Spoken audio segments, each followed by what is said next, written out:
ഇന്നത്തെ എൻ്റെ റെസിപ്പി ഒരു വെറൈറ്റി ഡിഷാണ്. അത് കുട്ടികൾക്കൊക്കെ വളരെ ഇഷ്ടമാണല്ലോ. Pasta, noodles, സ്പഗേറ്റിയൊക്കെ. അതൊക്കെ നമ്മൾ റെഡിമെയ്ഡ് വാങ്ങിച്ചല്ലേ കൊടുക്കുന്നവർക്ക്, അല്ലെങ്കിൽ റെഡിമെയ്ഡ് പാക്കറ്റ് വാങ്ങിച്ച് നമ്മൾ വീട്ടിലുണ്ടാക്കുക. ഇതങ്ങനെയല്ല, നമ്മുടെ വീട്ടിൽ തന്നെയുള്ള സാധനങ്ങൾ കൊണ്ട് ഞാൻ ഉണ്ടാക്കുന്നതാണ്. ഞാനതിന് കൊടുത്തിരിക്കുന്ന പേര് ദേശി പാസ്ത. അതുണ്ടാക്കാനായിട്ട് വളരെ ഈസിയാണ്. അതുകൊണ്ട് കുക്കിംഗ് പ്രൊസീജിയർ ഞാൻ എൻ്റെ വീഡിയോയിൽ കൊടുത്തിട്ടുണ്ട്. അതെല്ലാവരും ഒന്ന് കണ്ടു നോക്കുക. വീട്ടിലുള്ള ആട്ടയിൽ നിന്നാണ് ഉണ്ടാക്കുന്നത്. ആട്ട കുഴച്ച് ചപ്പാത്തി ഉണ്ടാക്കുന്നത് പോലെ തന്നെ നമ്മൾ ആട്ട കുഴച്ചിട്ടാണ് ഉണ്ടാക്കുന്നത്. അത് വിശദമായിട്ടുള്ള വീഡിയോ ഉണ്ട്, അത് കണ്ടു നോക്കുക. എൻ്റെ വീഡിയോ നേരത്തെ ഇട്ടിട്ടുള്ള വീഡിയോയ്ക്കൊക്കെ വളരെ ലൈക്സ് കിട്ടി, ഷെയറൊക്കെ ചെയ്തിട്ടുണ്ട് എല്ലാവരും. എനിക്ക് വളരെ സന്തോഷം. ഇനി ഞാനിടുന്ന വീഡിയോകളും എല്ലാവരും കണ്ടു നോക്കുക. ഇഷ്ടപ്പെട്ടാൽ ലൈക്ക് ചെയ്യുക, സബ്സ്ക്രൈബ് ചെയ്യുക. നിങ്ങളുടെ ഫ്രണ്ട്സിനൊക്കെ അത് ഷെയർ ചെയ്ത് കൊടുക്കുക. നിങ്ങളുടെ വിലയേറിയ സഹകരണം ഞാൻ മേലിലും പ്രതീക്ഷിക്കുന്നു. Thank you.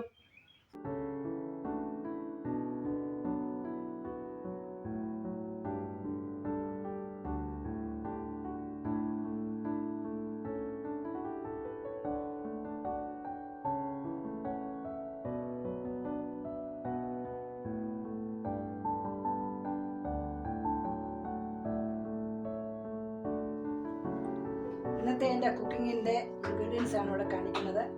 ആട്ട കുഴച്ചത്, സവാള അരിഞ്ഞത്, പച്ചമുളക് അരിഞ്ഞത്, ടൊമാറ്റോ അരിഞ്ഞത്, മല്ലിയില അരിഞ്ഞത്, മുളക് പൊടി, മഞ്ഞൾപ്പൊടി, ഉപ്പുപൊടി, എണ്ണ. ഇത്രയും സാധനങ്ങൾ മതി. അതൊരു പ്രത്യേക വിഭവമാണ്. എല്ലാവരും ഒന്ന് കണ്ടു നോക്കുക. കുഴച്ച് വെച്ചിരിക്കുന്ന ആട്ട എടുക്കുക. അത് കൈകൊണ്ട് 2 കൈ ഉപയോഗിച്ചത് റോളാക്കി ഒരു പ്രത്യേക ഷേപ്പ് ഉണ്ടാക്കണം. അതിനുവേണ്ടി ഞാനൊരു കട്ടിംഗ് ബോർഡിൻ്റെ മുകളിൽ വെച്ചാണ് റോൾ ചെയ്യാൻ പോകുന്നത്.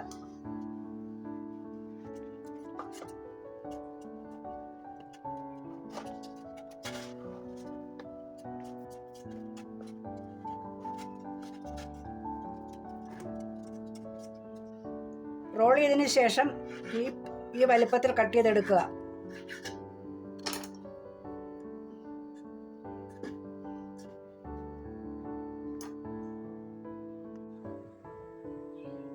പാത്രത്തിൽ കുറച്ച് വെള്ളം വയ്ക്കുക.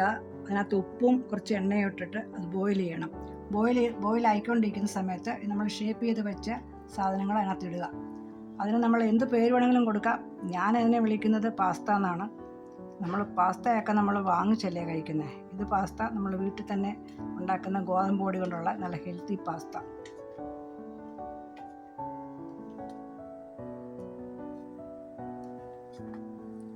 ഇത് കുക്കാവണം. ഇതിനകത്ത് കുക്കായി കഴിയുമ്പോൾ മാറ്റിയിട്ട് ബാക്കിയുള്ളത് ഇടാം. അങ്ങനെ എത്രയും നമ്മൾ ഉണ്ടാക്കണോ അത്രയും ഇങ്ങനെ കുക്ക് ചെയ്ത് മാറ്റി വെക്കുക.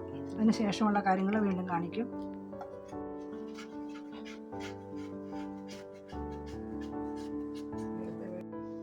ഈ വെന്ത് കഴിയുമ്പോൾ ഇത് കോരി മാറ്റുക. നല്ലപോലെ വേകണം. ആട്ട അതുകൊണ്ട് വേകാൻ സമയമെടുക്കും. നല്ലപോലെ വേകണം. അത് വെന്ത് കഴിഞ്ഞിട്ട് കോരി മാറ്റി അത് ഒന്നിനെ ഒട്ടിപ്പിടിക്കാതിരിക്കാനാണ് എണ്ണ ഒഴിച്ചത്. ഇനി വെക്കുമ്പോഴും അതുപോലെ തന്നെ വെക്കുക. ഒട്ടിപ്പിടിക്കാതിരിക്കാനായിട്ട് ശ്രദ്ധിക്കുക. വലിയൊരു കടായിലോട്ട് എണ്ണ ഒഴിച്ചു. എണ്ണ ചൂടായപ്പോൾ സവാള ഇട്ടു. സവാള ഒന്ന് വഴന്ന് കഴിയുമ്പോൾ പച്ചമുളക് ഇടണം. പിന്നെ ടൊമാറ്റോ, അങ്ങനെ ഓരോന്നോരോന്നായിട്ട് ഇട്ടിട്ട് അതുപോലെ വഴറ്റണം. പിന്നെ മസാലയൊക്കെ ചേർക്കണം.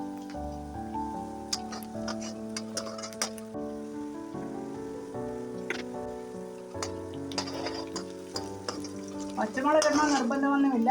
ഇഷ്ടമുണ്ടെങ്കിൽ ഇട്ടാൽ മതി. ഇച്ചിരി എരിയൊക്കെ ഉണ്ടെങ്കിൽ നല്ലതാണ്. മുളക് പൊടി ചേർക്കും ഞാൻ. ഞാൻ ചേർക്കുന്നത് കാശ്മീരി ചില്ലി പൗഡറാണ്. അതിനധികം എരിയില്ല. നല്ല എരിയുള്ള മുളക് പൊടി വേണമെങ്കിൽ ചേർക്കാം.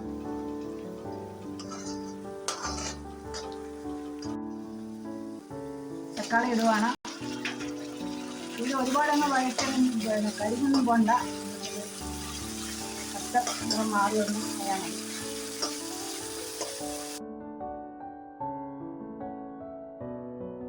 ഇനിയും പൊടികൾ ചേർക്കാൻ പോയി. ഇതിന് കൂടുതൽ പൊടികളൊന്നും വേണ്ട. ഇച്ചിരി മഞ്ഞൾപ്പൊടി, മുളക് പൊടി, ഉപ്പ്. നേരത്തെ ആട്ടയ്ക്കകത്ത് ഉപ്പിട്ടതാണ്. ആട്ട ബോയിൽ ചെയ്തപ്പോൾ ഉപ്പിട്ടതാണ്. അതുകൊണ്ട് ഉപ്പ് കൂടുതൽ നോക്കിയിട്ടേ ഇടാവുള്ളൂ. ഉപ്പ് കൂടുതലായി പോകരുത്. ഇത്രയും സാധനം മാത്രം മതി. മസാല വേറെ ഒന്നും വേണ്ട. നല്ലപോലെ ഇതൊന്ന് വഴറ്റണം. തക്കാളി ഒന്ന് ഉടച്ച് ചേർത്ത് നല്ലപോലെ വഴറ്റിയെടുക്കുക. തീ കുറച്ച് വെച്ചിട്ട് വഴറ്റണം. വെള്ളമൊന്നും ചേർക്കണ്ട. ഡ്രൈ ആയിട്ട് തന്നെയാണ് ഇരിക്കേണ്ടത്. പിന്നെ മല്ലിയില ചേർക്കണം. ഇത്രയും മാത്രമേ സാധനങ്ങളുള്ളൂ, വേറെ ഒന്നുമില്ല.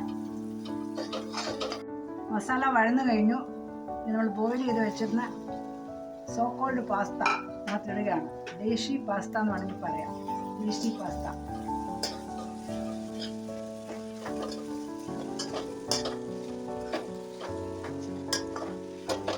അവസാനമായിട്ട് മല്ലിയില ഇടുന്നു.